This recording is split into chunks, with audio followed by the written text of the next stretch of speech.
रंजू, ये तूने अच्छा नहीं किया। एक तो तूने बेटी के ससुराल वालों के खिलाफ रिपोर्ट लिखवा दी और अंजलि को अपने साथ भी ले आई। अरे, कोई छोटी मोटी बात थी तो समझाना था ना प्यार से। इसे साथ लेकर आने की क्या जरूरत थी? और फिर रिपोर्ट लिखवाने की क्या जरूरत थी? अच्छा, क्या गलत कर दिया मैंने? आप क्या चाहते हो, मेरी बेटी का वहां दम घुट जाए? अरे, मैं अगर अपनी बेटी को ना लाती तो इसका दम घुट जाता वहां पर। घुट घुट कर मरने देती क्या? इसके ससुराल वाले तो चाहते ही ये थे, वो तो चाहते ही ये थे कि वहीं पर घुट घुट कर जिए ये। अब देखना कैसे नाक रगड़ते हुए आएंगे यहाँ पर बेटे की मुंह में। अरे, मैं तो मजबूरी में आया था अपना घर बार छोड़कर तेरे पीछे। तू क्या चाहती है? रवि भी अपना घर बार छोड़कर यहाँ घर जमाई बनकर रहे? अरे आएगा कैसे नहीं, आना पड़ेगा उसे। अरे, जब मैंने अपने ससुराल वालों के साथ समझौता नहीं किया था, जबकि मेरे तो दो दो बेटियां थी, मैंने भी छोड़ दिया था ना घर, तो मेरी बेटी क्यों समझौता करे? मेरी बेटी एक बेटे की माँ है, भागते चले आएंगे पोते के मुंह में। उनके घर का चिराग है हमारे घर पे, भागते आएंगे देखना, नाक रगड़ते हुए अपने पोते को लेने। और फिर एक बात बताओ, मेरी बेटी में है भी क्या कमी? कोई कमी है क्या हमारी बेटी में? सुंदर है, सुशील है, सारे काम आते हैं, गुणवान है। बताओ किस चीज की कमी है हमारी बेटी में? हर कोई मेरे जैसा नहीं होता रंजू, जो अपना घर बार अपने माँ बाप को छोड़कर आ जाए। मैं तुझसे कह रहा हूं रंजू, तू अपनी बेटी की जिंदगी बर्बाद कर रही है। अरे, ये हमारी बेटी है, किसी और की नहीं। अपनी ही बेटी का घर बर्बाद मत कर। पापा, मैं कब से आपकी बातें सुन रही हूँ। आपको नहीं पता पापा, मम्मी बिल्कुल सही कह रही है। वहां के ना रूल ही अलग है। आपको पता है पापा, रात को घर में लेट नहीं आना, डिनर सब रात को एक साथ बैठकर ही खाएंगे, रात को बाहर खाना नहीं खाना, घर पर ही खाना बनेगा वही खाया जाएगा। ऐसे ऐसे रूल है वहां पर। और तो और आपको पता है पापा, मेरी सास का रूल है कि सुबह 6 बजे बिस्तर छोड़ दो, नहाओ और नहाकर किचन में जाओ। एक कप चाय भी नहीं मिलती है मुझे नहाने से पहले। अब बताओ पापा आप, मैं कैसे रहूं वहां पर? इतने रूल बना रखे हैं मेरी सास ने। पापा, मम्मी ने जो किया है ना बिल्कुल ठीक किया है। मुझसे नहीं रहा जाता वहां पर, मेरा तो दम घुटता है। देखा, देखा वो आपने, कितनी दुखी है मेरी बेटी। अब आप खुद देख लो कितनी दुखी है मेरी बेटी वहां पर। अंजलि, सच में बेटा, इसे दुख कहते हैं? अरे अंजलि, तेरी सास तुझे जीना सिखा रही है। रात को घर का खाना खाना, बाहर खाना ना खाना, जल्दी घर में आना, डिनर एक साथ करना, ये रूल नहीं है बेटा। ये अच्छे घर के संस्कार हैं।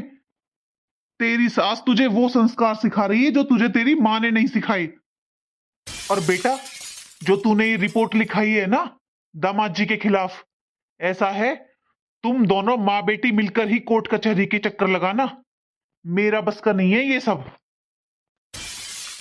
और अंजलि, अगर मुझे थोड़ा बहुत अपना मानती है ना तो मेरी बात समझ। तू अपनी माँ की बातों में आकर अपनी गृहस्थी बिगाड़ रही है, अपनी बसी बसाई गृहस्थी को खराब कर रही है तू।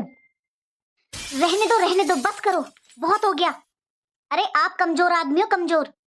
आपसे पहले भी कभी कुछ नहीं हुआ था और आज भी कुछ नहीं होगा। मैं अपने आप देख लूंगी। आपको नहीं लगाने ना कोर्ट कचहरी के चक्कर, तो मत लगाओ। जाओ अपने कमरे में बैठकर आराम करो। मैं देख लूंगी मुझे मेरी बेटी का घर कैसे बसाना है। और उन लोगों को तो मैं यहाँ पर नाक रगड़ के बुलवाऊंगी ही। आखिर उनका पोता है मेरे घर में, उनके घर का चिराग है। ठीक है, लेकिन अपनी बेटी का घर बर्बाद करने की जिम्मेदार सिर्फ तुम होगी रंजू, सिर्फ तुम। जाओ जाओ अपना काम करो। हैं? देखो ना मम्मी पापा को, पापा भी, पापा कभी मेरा साथ नहीं देते मम्मी। देख लो मम्मी, पापा तो ऐसे लगता है जैसे मुझसे बिल्कुल प्यार ही नहीं करते। उन्हें तो मेरा कोई दुख दर्द समझ में ही नहीं आता मम्मी। तू चिंता मत कर बेटी, तू बिल्कुल टेंशन मत ले। ऐसा सबक सिखाएंगे ना हम उन लोगों को कि उनकी ना अकल ठिकाने आ जाएगी। देखना तू, देख मैं क्या करती हूँ। वैसे एक बात बोलूं अंजलि, तूने भी ना मेरी बात कभी नहीं मानी। क्या क्या कह रहे हो मम्मी आप? क्या कह रही हूँ से क्या मतलब है? मैंने कितनी बार बोला था तुझसे कि जब रवि घर पे हुआ करे ना तब घर के काम किया कर, बाद में कुछ मत किया कर। मैंने तुझसे कितनी बार बोला था, जब रवि घर में आए उस टाइम बस बाहर किचन में चाहे कुछ काम नहीं करना, बस किचन में खड़ी हो जा जाके। ये दिखाती रहे कि तू कितना काम कर रही है, और बाद में जब वो ड्यूटी चला जाए तो सारा दिन आराम कर। पर तूने मेरी बात मानी नहीं, उसके सामने काम करना था बस तुझे। अरे मम्मी, आपको नहीं पता, मैंने ये सब किया था, मैं भी यही चाहती थी। लेकिन मम्मी, आपको नहीं पता रवि का, वो मेरी बात कोई मानते ही नहीं है, उन्हें यकीन ही नहीं होता कि मैं काम करती हूँ। आपको नहीं पता मम्मी, मैं बाहर किचन में खड़ी हो जाती थी ना, तो रवि मेरे को बोलते थे टाइम पास कर रही है। उन्हें तो कभी यकीन ही नहीं हुआ कि मैं काम भी कर सकती हूँ। रवि तो मम्मी बस अपनी माँ की बात सुनता है। कोई बात नहीं, अब तू चिंता मत कर, देखा जाएगा जो होगा। एक बार सिटी थाना तो हो ही गया, रिपोर्ट तो हमने कराई दी। अब उनका पोता भी हमारे पास है, उसका बेटा भी यहाँ पर है। देखना तू, अपने बेटे के मुंह में खिंचा भागाएगा यहाँ पर, नाक रगड़ता हुआ तुझे लेने के लिए। सुन, एक बार ये सारा मामला ठंडा हो जाए ना, और तुझे अगर जाना भी पड़ा ना ससुराल, तो मेरी बात ध्यान से सुन। फिर ना तू ऐसे शेरनी बनकर जाना यहाँ से। तुझे कोई एक सुनाए ना, तो उनको बदले में 10 सुनाना। सासू माँ, आप? नमस्ते समधन जी। नमस्ते नमस्ते। मैं भी बैठ जाऊं क्या आपके पास? चलो, आप तो कहोगे नहीं, मैं ही बैठ जाती हूँ। हाँ हाँ, बैठ तो गई हो। अब बताओ किस लिए आई हो? आपने कोई कसर तो छोड़ी नहीं है मेरी बेटी के साथ। अब क्या कहने आई हो? कौन सी कसर बाकी बची है, बताओ जरा। मम्मी जी, जब हमने रिपोर्ट लिखवा दी है तो वहीं पर बात कर लेते ना आप, यहाँ घर किस लिए आए हो? समधन जी, आपने अपनी बेटी की तो सारी बातें सुन ली, लेकिन कभी आपने हमारी बातें सुनी है? देखिए समधन जी, हमने अपने घर की भलाई के लिए कुछ नियम कानून बना रखे हैं, अपने घर के लिए, दूसरों के लिए नहीं। हमारे अपने घर के लिए हैं वो, और घर के लोगों के लिए हैं। लेकिन आपकी बेटी ने आज तक एक भी नियम फॉलो नहीं किया है। और तो और, अगर घर पर कोई आ जाता है ना, कोई मेहमान आ जाता है, तो ये क्या करती है पूछो आप अपनी बेटी से? सीधा अपना फोन उठाती है और अपने रूम में चली जाती है। आज तक किसी से इसने एक कप चाय के लिए नहीं पूछा है। चाय तो बहुत दूर की बात है समधन जी, आज तक इसने कभी किसी को एक गिलास पानी तक नहीं दिया है। खाना बनाने का टाइम होता है ना समधन जी, तो ये घर पे खाना नहीं बनाती है, ऑर्डर कर देती है झट से। ऑर्डर पे आते है इसका खाना, घर का खाना नहीं अच्छा लगता इसको। अरे शुरू शुरू में मैंने सोचा था खाना बनाना नहीं आता इसको। आप पूछो अपनी बेटी से, इसे मैंने कितनी बार बुलाया है किचन में कि आजा बेटा मेरे साथ देख ले मैं कैसे बना रही हूँ खाना, सीख ले मेरे साथ।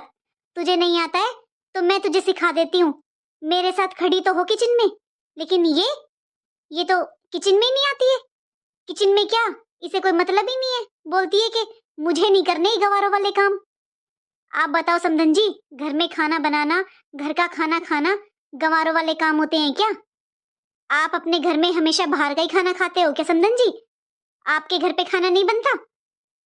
और अब इसने नई जिद पकड़ ली है, रवि को मजबूर करती है, उसको बोलती है घर से परिवार से सबसे अलग होने के लिए।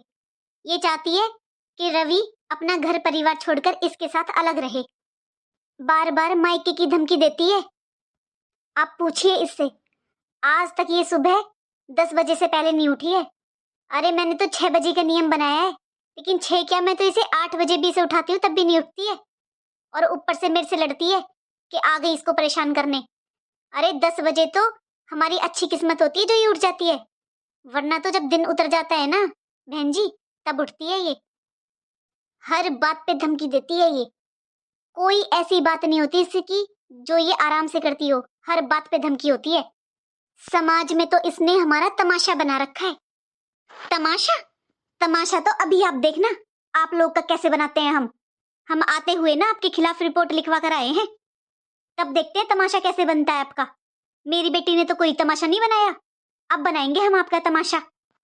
वो तो हमें पता चल ही गया समधन जी, पुलिस स्टेशन से फोन आ गया हमारे पास। लेकिन मैं यहाँ इसीलिए आई हूँ कि थाने और कोर्ट कचहरी में कुछ नहीं रखा, घर की बातें घर में ही खत्म हो जाएं, लोगों के सामने तमाशा ना बने।